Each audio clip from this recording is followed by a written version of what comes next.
E aí, tudo certinho? Então, a gente vai dar continuidade agora aos conteúdos que a gente vinha trabalhando em sala. E aí a gente vai começar agora a falar de fluxo de caixa. Encerramos nosso conteúdo de capitalização simples, capitalização composta, desconto simples, desconto composto. E a gente vai começar agora a conversar sobre fluxos de caixa. Antes de entrar ali, que eu estou acompanhando pelo slide, que eu já disponibilizei para vocês, antes de entrar propriamente no slide, deixa eu dar uma pincelada sobre o que é que seria um fluxo de caixa. A grosso modo, um fluxo de caixa ele vai registrar todas as entradas ou todas as saídas de um determinado caixa. Por isso que se chama fluxo de caixa. Então, são os fluxos, são as entradas, são as saídas financeiras de um determinado caixa. E a gente vai verificar como pegar todas essas entradas ou todas essas saídas e estar calculando, conforme a gente vem fazendo, valor presente e valor futuro. Então, a diferença primordial agora é que a gente não vai ter um único valor. Antes a gente tinha um único valor, pegava esse valor e levava para o futuro ou trazia atrás no tempo do passado e por aí vai. Agora a gente vai ter vários valores e a gente vai aprender como levar e trazer eles todos juntos de uma vez só, para a gente não ficar levando e trazendo de um em um. Então, fluxo de caixa, por exemplo, se você compra uma determinada... você foi na loja e você comprou uma televisão dividida em 12 vezes. Essas 12 vezes representam um fluxo de caixa, porque você vai ter 12 pagamentos, no caso você enquanto comprador vão ser 12 saídas do seu fluxo de caixa. Então é mais ou menos isso que a gente vai começar a estudar a partir de agora. Aí seguindo aí o slide, ele começa primeiro com essa interrogativa, o que é um fluxo de caixa? Que eu já pincelei para vocês, eu vou dar uma lida agora para a gente acompanhar. Então, representa uma série de pagamentos ou recebimentos que se estima ocorrer em determinado intervalo de tempo. É basicamente o que eu estava dizendo para vocês até então. E aí traz alguns exemplos: empréstimo, financiamento, aluguéis, compras a prazo, tudo que envolver qualquer tipo de várias saídas ou de várias entradas, a gente está tratando como um fluxo de caixa. Os fluxos de caixa podem ser representados sob diferentes formas e tipos, exigindo cada um deles um tratamento específico em termos de formulação. Ou seja, a gente vai ter fluxos de caixa que eles vão ser periódicos. Quando eu digo periódico, tipo, mensalmente eu vou ter que pagar determinado valor. A gente vai ter fluxo de caixa que mensalmente eu estou pagando o mesmo valor. Outro fluxo de caixa, um mês eu vou pagar um valor, outro mês eu vou pagar outro valor, então eu não tenho essa constância nos valores. Então, dependendo da situação, a gente vai se deparar com estruturas diferentes de fluxo de caixa. E essas estruturas diferentes requerem tratamentos matemáticos também diferentes. A gente vai entender, primeiro, que fluxos de caixa são esses, que diferenças existem. Depois, a gente vai partir para a parte das formulações e entender como se comportar diante de cada um desses fluxos. Então, aí no próximo slide traz justamente isso, a diversidade das classificações. Então, esses fluxos eles podem ser classificados das mais diversas formas e tipos, e aí a gente traz 4 principais classificações que a gente considera para estar analisando um fluxo de caixa. Primeira classificação seria o período de ocorrência. Segunda classificação seria a periodicidade. Terceira, a duração. E quarta, os valores. A gente vai ver o que é cada uma dessas, aí no slide vai ter também. Então, essas são as 4 classificações que a gente vai estudar. Então, vamos começar pela primeira classificação, que é o nosso período de ocorrência. O que é que significa período de ocorrência? Vai ser o período de ocorrência do primeiro pagamento que você tem que efetuar nesse fluxo de caixa, ou do primeiro recebimento, se você está do lado que está recebendo. Então, o período de ocorrência é o momento onde se tem esse primeiro pagamento. E aí, dentro dessa classificação aqui de período de ocorrência, a gente vai ter 3 possíveis situações. A primeira é aquela que a gente chama de postecipado. O que é que seria isso, postecipado? Deixa eu fazer um fluxo aqui.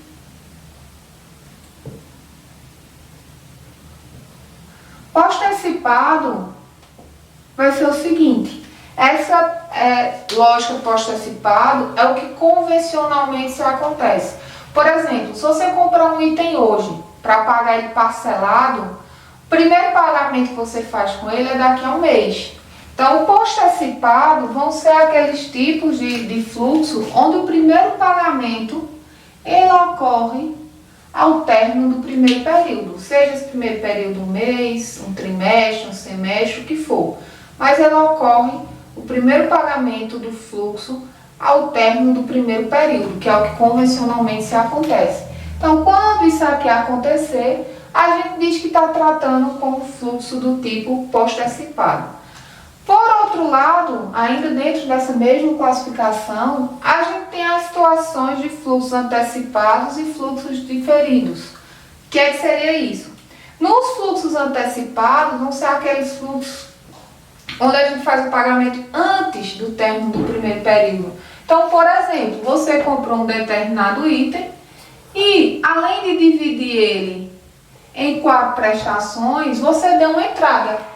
Então, se você deu uma entrada, significa que o seu primeiro pagamento ele aconteceu aqui, ó, no momento zero. Então, sempre que isso aqui acontecer, ou seja, sempre que o primeiro pagamento do seu fluxo ele se der antes do primeiro período de ocorrência, isso significa que você está tendo um fluxo que ele é antecipado. Então, ele antecipou-se aquele período que é o que a gente chama período comum, que era o nosso fluxo pós-antecipado. Por outro lado, a gente também vai ter os fluxos diferidos. O que é isso? São fluxos com carência. Vão ser situações onde o seu primeiro pagamento ele é feito posteriormente ao término do primeiro mês. Que tipo de situação a gente pode pensar isso? Acontece muito em promoções de final de ano. Normalmente, final de ano passa muito na televisão as seguintes promoções. Compre sua televisão hoje, isso em dezembro. Compre sua televisão hoje e comece a pagar só em março. Comece a pagar só em fevereiro. Então, se eu estava comprando em dezembro, o comum seria que eu começasse a pagar em janeiro. Mas eu tive um prazo a mais, eu tive uma carência. Então, isso é o fluxo que se chama fluxo diferido ou fluxo com carência, porque você vai pagar após o primeiro período. Então, aqui, ó, o seu pagamento, se ele iniciasse aqui no 2 ou se ele iniciasse aqui no 3, qualquer situação após o que seria o padrão, que é o que a gente chama de pós-antecipado, a gente teria situações de fluxo diferido. Então, se você começasse a pagar aqui, ó, no segundo período, você teria um fluxo diferido. Então, essas são as 3 situações que a gente tem ao se tratar dessa classificação aqui, que é o período de ocorrência, o período de ocorrência do primeiro pagamento desse teu fluxo. A segunda classificação é a periodicidade. Então, vamos ter aqui a segunda classificação.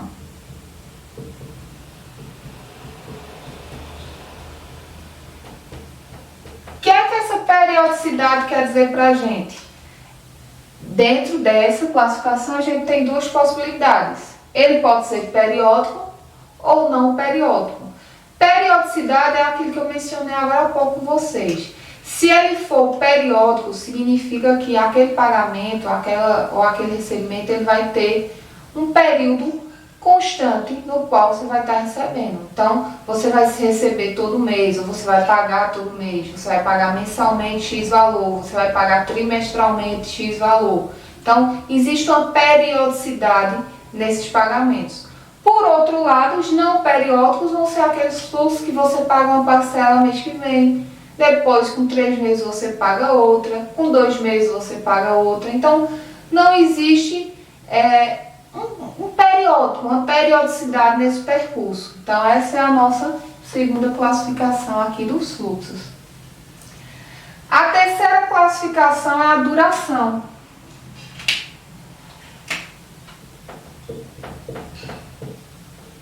E aí, dentro dessa terceira classificação, que é a duração, a gente pode ter fluxos limitados e a gente pode ter fluxos indeterminados. O que é isso?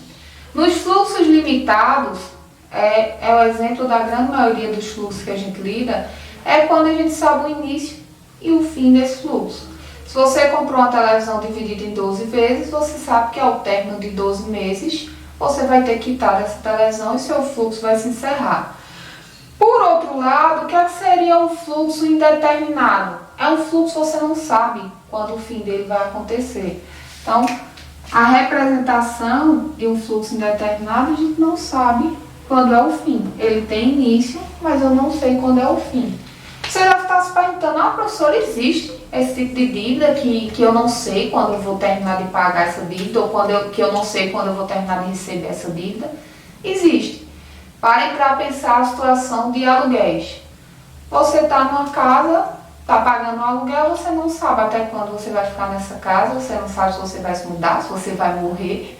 Então, você não tem ideia de quando vai se terminar esse fluxo. Nesse tipo de situação, a gente está tratando de um fluxo indeterminado. E a quarta classificação diz respeito aos valores. Ou seja, aos valores propriamente que estão registrados nesses fluxos. Nessa quarta classificação aqui, a gente tem duas possibilidades também. Pode ser constante e variável. O que é isso? No fluxo constante, os valores eles vão ser constantes. Sigo dando o exemplo da TV aí. Você comprou uma TV dividida em 12 vezes, você vai pagar aí mensalmente X valor e esse valor vai ser exatamente o mesmo. Então, você vai ter valores constantes. Então, você tem um fluxo constante. Por outro lado, você pode ter um fluxo de caixa que ele é variável. Então, você vai pagar um valor hoje, daqui a um mês você paga outro valor, daqui a 3 meses você paga outro valor e assim sucessivamente. Então, tem essas duas possibilidades aí. E aí, a gente vem falando sobre cada um desses assim, mais detalhadamente. Eu vou desenhar mais fluxos, a gente vai trabalhar em exemplos com esses fluxos. Mas por que eu estou já de antemão explicando para vocês essas 4 classificações que a gente tem que trabalhar aí? Dentro dessas 4 classificações, vocês viram que a gente tinha várias variantes. 3 em um, 2 em outro, por aí vai.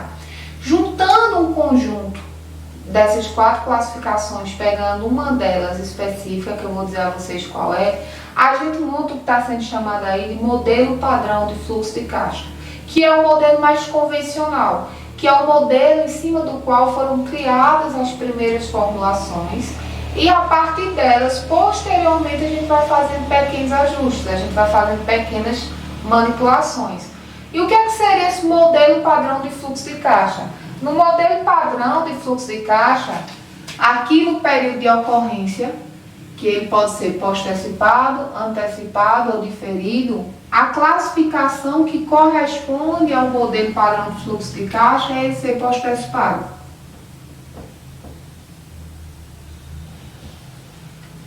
Aqui na periodicidade, que a gente viu que eles podem ser periódicos e não periódicos, para ele atender os requisitos de um modelo padrão de fluxo de caixa, ele tem que ser periódico.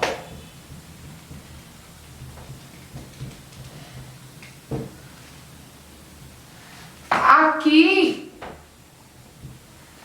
na classificação de duração, que a gente viu que eles podem ser limitados ou indeterminados. Ele tem que ser limitado. E aqui, na 4ª classificação, que é dos valores, que eles podem ser constantes ou variáveis, eles têm que ser constantes.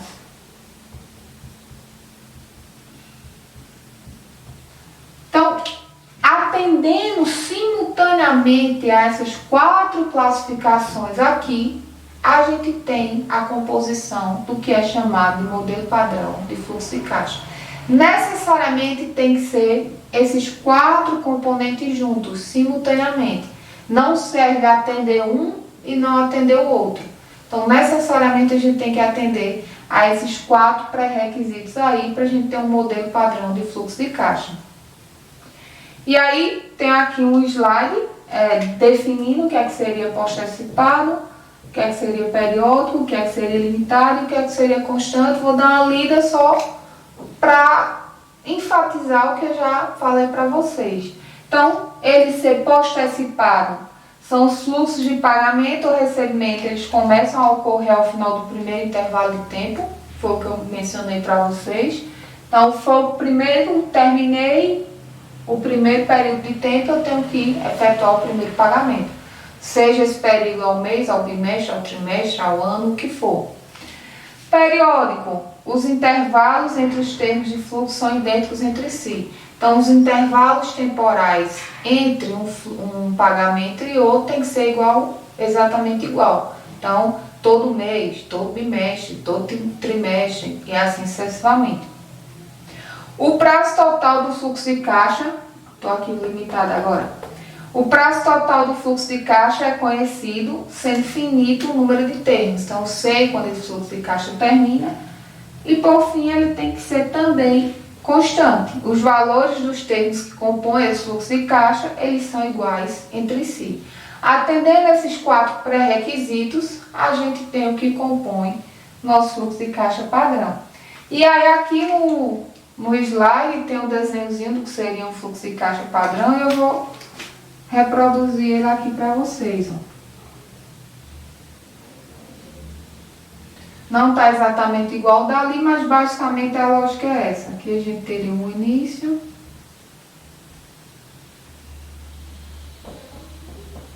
Até N. Não tem nenhuma prestação. A primeira começa no momento 1. Segunda no momento 2. Então, por que eu digo para vocês que isso aqui representa um modelo de fluxo de caixa padrão? Percebam que, atendendo esse primeiro requisito, a primeira prestação se encontra no momento 1. PMT é o que a gente vai estar usando como sigla para representar a prestação. Então, atendo isso aqui. Ele é periódico, veja que o intervalo de tempo entre uma parcela e outra é exatamente o mesmo. Ele é limitado, aqui no momento N, vamos chamar de 4 mesmo. E aí poderia ser o tamanho que fosse, mas ele é limitado. Eu sei que no momento 4 ele se encerra. E constante. Os valores dessa PMT aqui sendo iguais, ele seria constante. Então, aqui a gente tem uma representação de uma estrutura de fluxo que representa o nosso fluxo de caixa padrão. Aí, partindo dessa lógica aqui de fluxo de caixa padrão, para que eu estou explicando o que é um fluxo de caixa padrão para vocês? Baseado nisso, agora o nosso interesse vai ser calcular o valor presente e valor futuro desse fluxo de caixa. Ou seja, eu disse a vocês no primeiro dia de aula que o que a gente mais ia fazer em matemática financeira era justamente trabalhar com essa movimentação do dinheiro no tempo. Então, o que a gente vai estar fazendo agora é, mais uma vez, essas movimentações, tanto para o agora como para o futuro. Então, valor presente e valor futuro. O valor presente de um fluxo de caixa uniforme para uma taxa periódica de juros é determinado pelo somatório dos valores presentes de cada um dos seus termos. O que é isso? Eu poderia calcular o valor presente desse, o valor presente desse, o valor presente desse e o desse e somar todos, como vocês fizeram na prova. Na prova tinha uma questão, ou vocês deveriam ter feito, né? Não sei. Na prova tinha uma questão que era para calcular o valor presente de várias dívidas. Então, eu posso calcular de um em um e somar e obter o valor presente? Pode, está correto. Mas imagine você numa situação, sei lá, você comprou um carro e ele está dividido mensalmente por 3 meses. Então, você vai ter aí 36 prestações, você vai fazer uma por uma para calcular o valor presente e acho que dá um pouco de trabalho. Então, o que é que a gente vai aprender agora? A gente vai aprender a maneira através da qual a gente consegue pegar tudo isso de uma vez, através de uma única fórmula, e trazer para cá. Ou a gente pegar tudo isso também, tudo de uma vez, através de uma única fórmula, e trazer para cá. É isso que a gente vai estudar agora em fluxo de caixa. Ah, professora, eu não posso aplicar as fórmulas que a gente trabalhou de juros e de desconto, não? Não. Se você quiser levar todos de uma vez, você não pode utilizar aquelas fórmulas. Por quê?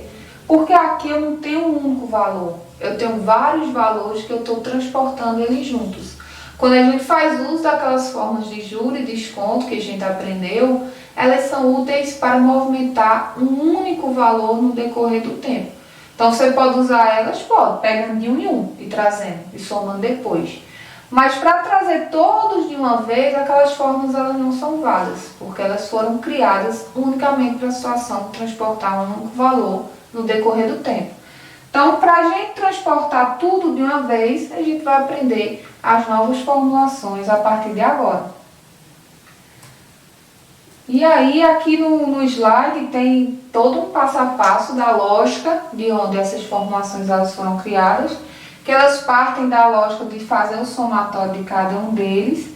Baseado nesse somatório, não vou escrever tudo aqui no quadro, porque tem aí no slide e eu iria perder um tempão por isso. Baseado no somatório de cada um deles, com aquela formulazinha que a gente aprendeu anteriormente, a gente colocaria em evidência e a gente criaria aí o que a gente chama de fator de valor presente. Tudo isso aí eu não vou escrever porque vocês não vão usar. Só está aí no slide para vocês entenderem de onde surgiu essa forma. Tudo isso aí ele serve para a gente construir o que a gente chama de fator de valor presente, que é o índicezinho que a gente vai estar fazendo uso para calcular nosso valor presente. Então, resumindo tudo que tinha aí, a gente chega nessa formulazinha aqui, ó. Fator do valor presente sobre determinada taxa e determinado período vai ser igual a 1 menos 1 mais I elevado a menos N sobre I. Esse é o nosso fator de valor presente. Isso aqui não é a fórmula do nosso valor presente, é o fator de valor presente.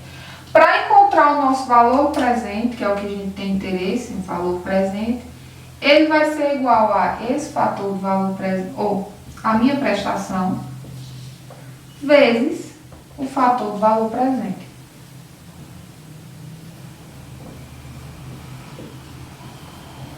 Então, ó, para eu encontrar o valor presente de um fluxo de caixa, eu tenho que pegar o valor da prestação desse fluxo de caixa e multiplicar pelo fator do valor presente. Ou seja, multiplicar por isso aqui, ó. E isso é o meu fator de valor presente. Então, eu tenho que pegar a minha prestação e multiplicar por 1 menos 1 mais I elevado a menos N dividido por I.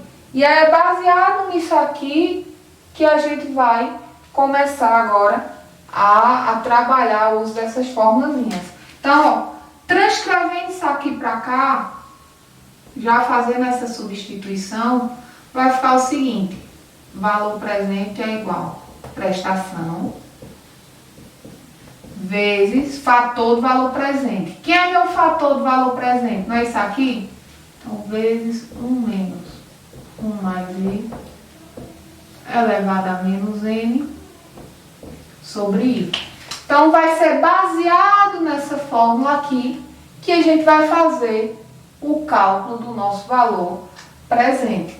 Primeiro resolve tudo que está dentro do parênteses, depois eleva a menos N, o resultado encontrado pega 1 menos ele, depois de resolver todo o nosso numerador, divide pela nossa taxa. Quando a gente encontrar o resultado disso tudo, é que a gente multiplica pela nossa prestação. E aí agora a gente vai fazer um exemplozinho que é justamente para eu mostrar para vocês a aplicação dessa fórmula aí. Então vamos lá para o exemplo. Ó. Diz o seguinte: determinado bem, ele é vendido em 7 pagamentos mensais iguais e consecutivos de R$4.000, para uma taxa de juros de 2,6% ao mês, até que preço compensa adquirir o aparelho à vista. O que é que está sendo dito aí? Foi dado um determinado fluxo de 7 pagamentos mensais de R$4.000 e foi dito que esse fluxo ele foi construído na base aí de uma taxa de juros de 2,6% ao mês. Baseado nesses juros que foram cobrados para essas prestações acontecerem, até que ponto vale a pena a gente comprar esse item à vista? Como é que a gente responde isso aí? A gente precisa saber o valor presente do nosso fluxo, que é justamente o valor de onde a gente vai ter retirado todos esses juros que estão acoplados nessas prestações e saber quanto que ele está valendo ali naquele instante à vista. Se o valor do nosso fluxo, o valor presente, quando a gente calcular, o valor que você for comprar à vista for inferior a ele, vale muito a pena comprar esse item à vista. Se o valor à vista for superior a ele, não vale a pena comprar ele à vista, porque eu estou pagando mais caro do que eu deveria naquele item, dado que eu não estou tendo nenhuma prestação. Então, o que a gente tem aí são 7 pagamentos, então a gente teria um fluxo aqui, só para vocês terem a noção, vou começar desenhando o fluxo. Então, a gente teria 7 pagamentos. Se eu estou falando de um fluxo modelo padrão, nosso primeiro pagamento acontece no momento 1. E a esses 7 pagamentos todos, eles são de R$4.000. E assim sucessivamente. Eu não vou colocar os outros por questão de tempo. E a taxa de juros, ela foi de 2,6%. Então, o nosso I aqui, 2,6%. Se pede para a gente comparar com o valor à vista, necessariamente a gente tem que calcular nosso valor presente. Então, a gente vai fazer uso da nossa formulazinha que a gente aprendeu. Então, o valor presente vai ser igual a nossa prestação, que multiplica nosso fator de valor presente sobre determinada taxa, seja 2,6% ao mês, e determinado período. Nosso período vai ser 7, porque a gente tem 7 prestações. Estendendo isso aqui, descrevendo matematicamente nossa fórmula, que representa esse aqui, a gente vai ter que valor presente vai ser igual a minha prestação, que multiplica 1 menos 1 mais I elevado a menos N sobre I. E aí agora a gente vai começar a jogar os valores. Ó. Então a gente vai ter que o valor presente vai ser igual. Que é a minha PMT? Minha prestação. Qual é o valor da minha prestação? 4.000. Então vai ser igual a 4.000, que multiplica 1 menos 1 mais. Minha taxa é 2,6%, transformando em decimal, a gente divide por 100, vai ficar 0,026, elevado a menos N. Que é meu N? Meu N vai ser o número de prestações que eu estou trabalhando. Então, a gente tem 7 prestações, menos 7.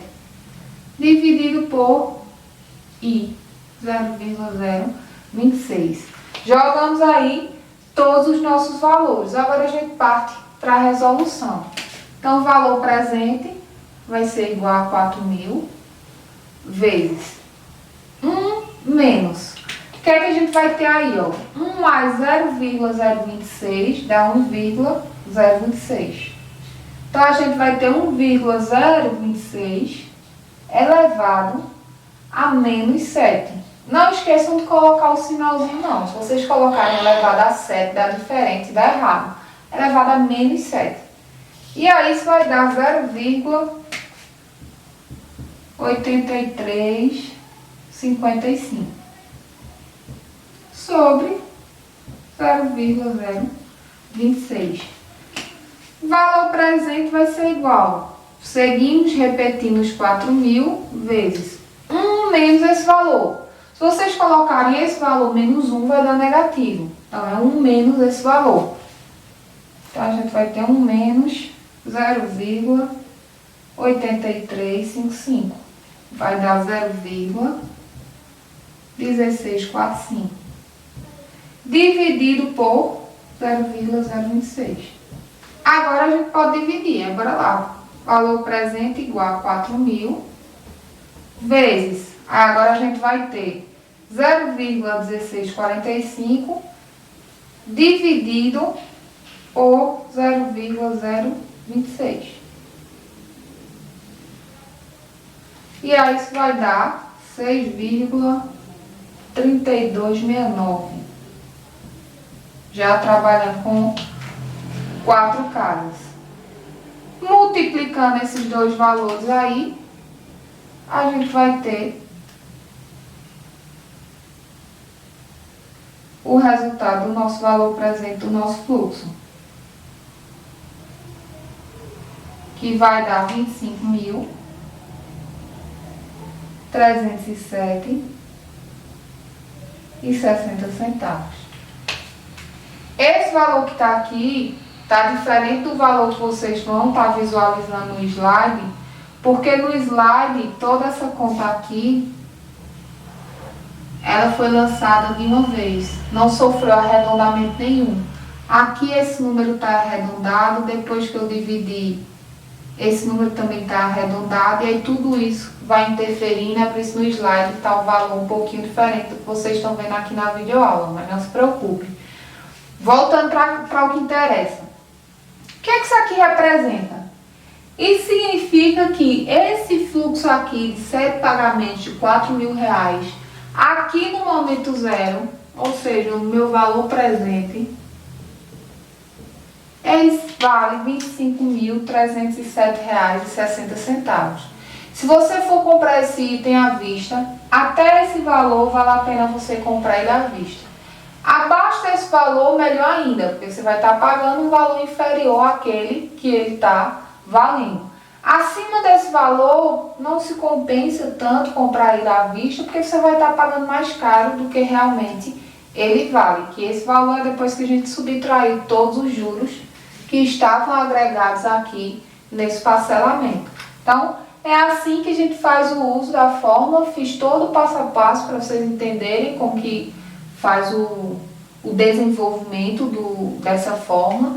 E aí, a gente obtém, nesse exemplo, o valor presente. A gente vai aprender agora a calcular também o nosso valor futuro. Então, semelhantemente ao que a gente fez com o cálculo do valor presente, a gente vai fazer também com o cálculo do valor futuro. É uma maneira que a gente tem de pegar todos os itens de uma vez e calcular o valor futuro. E aí a gente vai ter o nosso fator de valor futuro. A gente agora em valor presente, a gente tinha o nosso fator de valor presente, que é o fator, é a fórmula que a gente usa para calcular o valor presente daquela determinada prestação. E agora a gente tem o fator do valor futuro, que é a fórmula que a gente usa para calcular o valor futuro daquela determinada prestação. Então, o valor futuro para determinada taxa de juros por período é a soma de cada um desses termos de pagamentos ou recebimento. Então, semelhantemente, quando a gente tem vários termos e a gente quer calcular o valor presente, se a gente quiser, a gente pode trazer um por um e somar. Então, é a soma de todos esses termos. O valor futuro, isso também é verdade. Se a gente quiser calcular o valor futuro de um por um e somar todos os termos, a gente vai obter o valor futuro desse fluxo. Mas, como eu disse a vocês, se a gente tiver um fluxo com vários itens, fica inviável de a gente estar levando um por um, tanto para o futuro como para o presente. Então, a gente vai ter, baseado nessa lógica de levar um por um, aí no slide tem todo o desenvolvimento também, baseado nessa perspectiva, através do qual a gente pega esse somatório de levar termo por termo, coloca em evidência nossa prestação e obtém o que a gente chama de fator de valor futuro. E aí nosso fator de valor futuro, cadê ali? Nosso fator de valor futuro ele vai ser sobre uma determinada taxa, representando um determinado período, e ele vai ser 1 mais I elevado a N menos 1 sobre I. Esse é o nosso fator de valor futuro, ou seja, é a equação matemática que faz com que a gente consiga calcular o valor futuro daquela determinada prestação. Então, para a gente calcular o valor futuro, a gente tem que pegar a prestação e multiplicar pelo fator de valor futuro, determinado período, determinada taxa. Semelhante ao que eu mostrei lá no valor presente, nosso fator de valor futuro, como aqui está dizendo, é tudo isso aqui, ó. Então, substituindo na fórmula, o que é que a gente vai ter, ó? Para eu calcular meu valor futuro, eu tenho que pegar minha prestação e multiplicar por 1 mais I elevado a N menos 1 sobre I. Então, essa é a fórmula estendida que a gente vai estar fazendo uso para poder calcular o valor futuro dos nossos fluxos. Vamos fazer o exemplozinho que tem aí agora. Calcular o montante acumulado ao final do sétimo mês de uma sequência de 7 pagamentos, 7 depósitos mensais e sucessivos no valor de 800 cada, numa conta de poupança que remunera a taxa de juros de 2,1% ao mês. Ou seja, vamos supor, o que é que está sendo proposto aí? Que você, a partir de hoje, você vai depositar mensalmente o valor de R$800 numa conta de poupança. Você vai fazer esse depósito por 7 meses e há uma remuneração mensal nessa conta de poupança, 2,1% ao mês. A pergunta que é feita é, quanto que vai ter acumulado ao término desses 7 meses? Então, a gente teria aqui o fluxo, mais uma vez, de 7.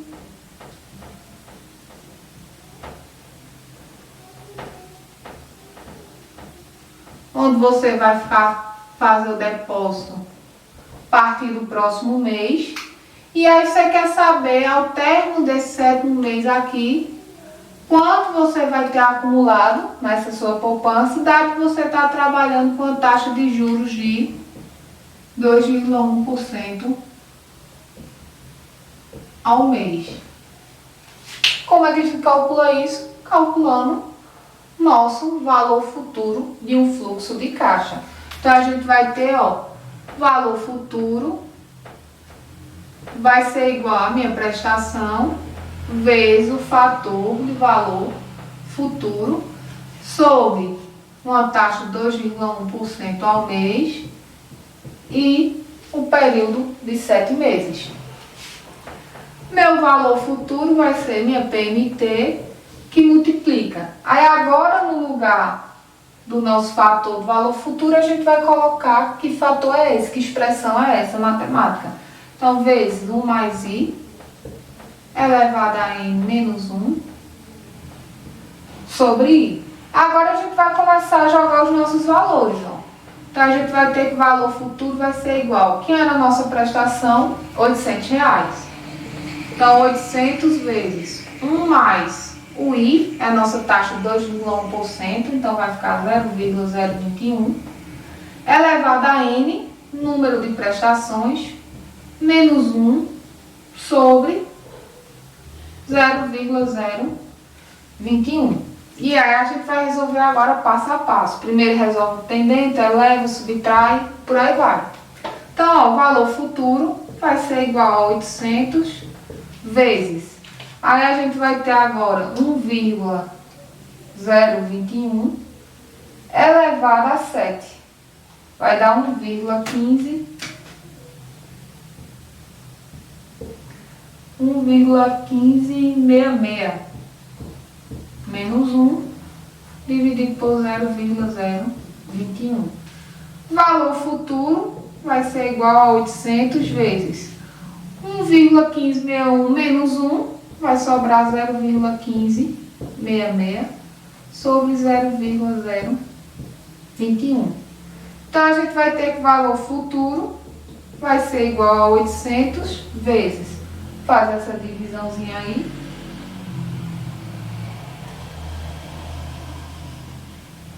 7,4571. Multiplicando, nosso valor futuro vai ser 7,4571, 5.965,68. Mais uma vez, tem uma diferençazinha do valor que está ali no slide, mas como eu disse a vocês, é devido ao arredondamento. Então, isso aqui, significa o valor que você vai ter na sua poupança ao término do 7º mês, depois de você mensalmente depositar R$800. Então, você poderia pensar que Se você depositasse R$ 800 durante 7 meses, ao final você diria, não, professora, é fácil. É só pegar 800, multiplicar por 7, eu vou ter na minha poupança 5.600. Só que, na verdade, essa poupança está tendo um rendimento mensal de 2,1%. Ah, professora, eu pego esses 5.600 e aplico 2,1% nele. Pode ser assim? Não. Porque aí você está pegando um único valor já cheio e você não vai colocar esse valor completo na sua conta de poupança. Você vai colocar mensalmente R$ 800. Então, a única maneira, na verdade tem duas maneiras, ou você faz através dessa forma, ou você teria que pegar 700 aqui, 700 aqui, ou, desculpa, 800 aqui, 800 aqui, 800 aqui, e calcular o valor futuro de cada um deles para depois somar.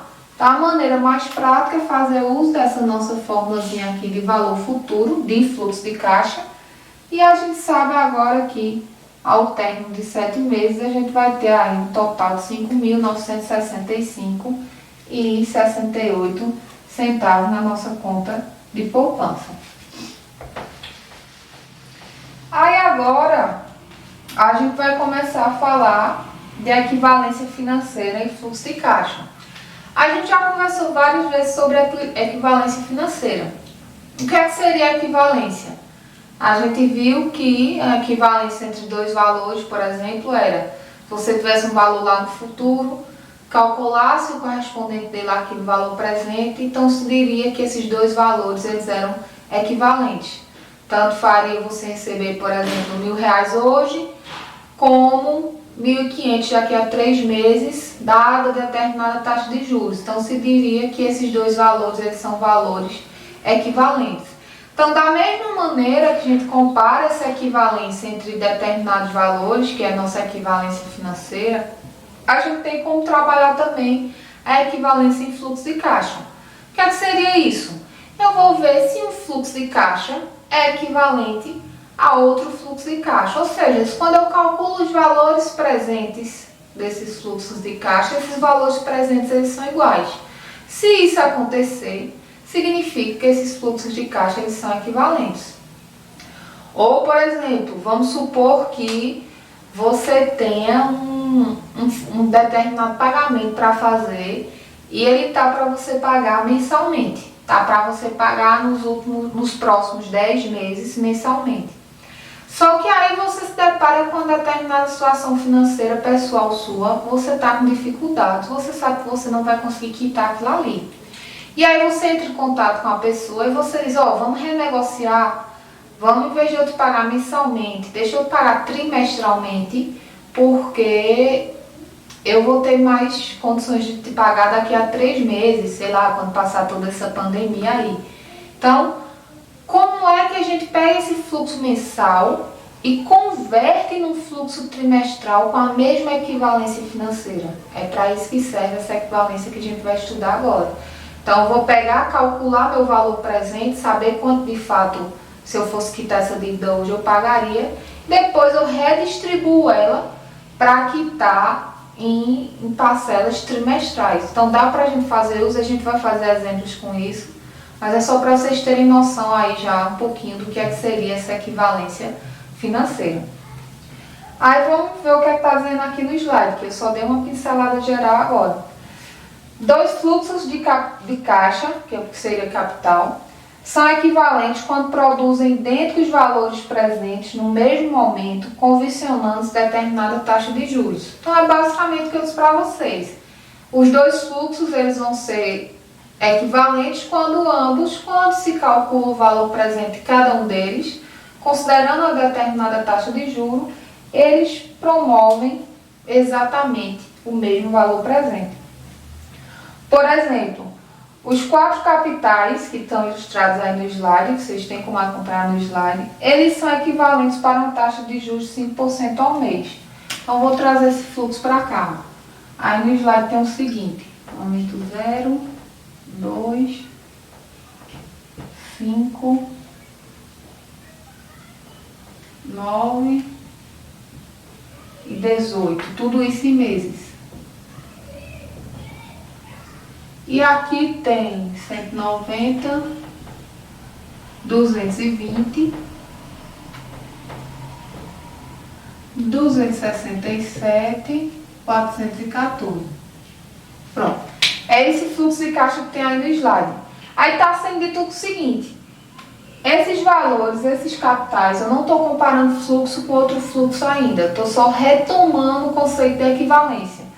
Cada um desses valores, eles são equivalentes entre si, considerando a taxa de 5% ao mês. O que é que está sendo dito aí, ó? Tanto faz a gente receber 190 daqui a 2 meses, ou receber 220 daqui a 5 meses, ou receber 267 daqui a 9 meses, ou receber R$414 daqui a 18 meses. Esses valores, eles são equivalentes. Um quer dizer a mesma quantidade que o outro, só que em períodos temporais diferentes. Como é que a gente provaria isso aí? Calculando o valor presente de todos eles. Vamos lá para a formulazinha de valor presente que a gente trabalhava lá em juros compostos. Um detalhe que eu esqueci de dizer a vocês, agora falando em juros compostos. A partir de agora, a partir desse momento que a gente começa a trabalhar com fluxo de caixa, tudo que a gente vai ver daqui para frente é com a lógica de capitalização composta. Toda a lógica de capitalização simples ficou lá para trás, a gente não vai mais trabalhar com ela. Toda a lógica a partir de agora vai ser composta. Então, qual a formulazinha que a gente tinha lá de valor presente em capitalização composta? Era igual a valor futuro dividido por 1 mais I elevado a N, não é isso? Então, ó, isso aqui quer dizer o seguinte: quando se é equivalência, meu valor futuro, que eu vou trazer todo mundo para cá, ó. Porque eu estou dizendo que esses termos, eles são equivalentes entre si. Tanto faz um como o outro, como o outro, como o outro. Então, eu vou dizer aqui, valor futuro. 190 dividido por 1 mais a taxa, 1 mais I, elevado a 2, porque eu vou voltar 2 períodos no tempo. É a mesma coisa aqui, 220, elevado a 1 mais I, elevado a 5,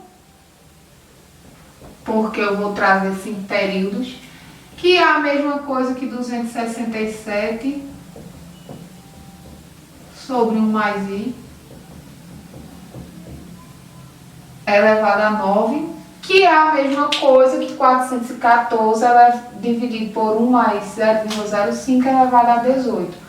Ou seja, a equivalência entre os termos que a gente está trabalhando, que a gente está demonstrando aqui.